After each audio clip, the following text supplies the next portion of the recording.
Welcome everybody, my name is Marcus Stone, and in this video I will show you how you can easily create a folder in Gmail. So what you want to do is in the Being Gmail account.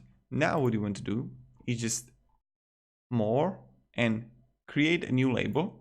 When I'm going to create this is like a new folder right here, my own folder.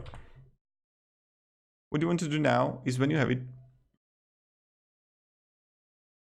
you can send emails here. And how to do that? So the first option is just when I'm going to click on email, you can move to and find it my own folder, and you will find it here. Another option, what you want to do is just click on the settings here, go to settings, filters and blocked addresses.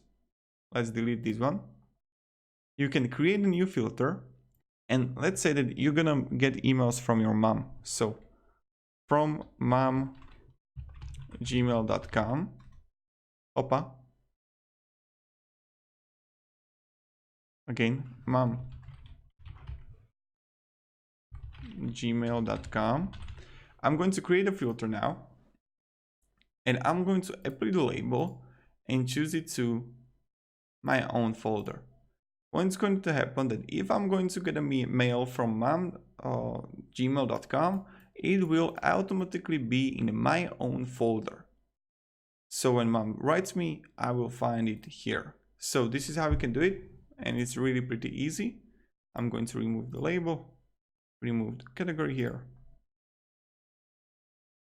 and that's how we can do it. Thank you very much everybody for watching. If you enjoyed this video, you can support and subscribe. I'm really thankful for that, and that's kind of it. Thank you, have a great day, and see ya.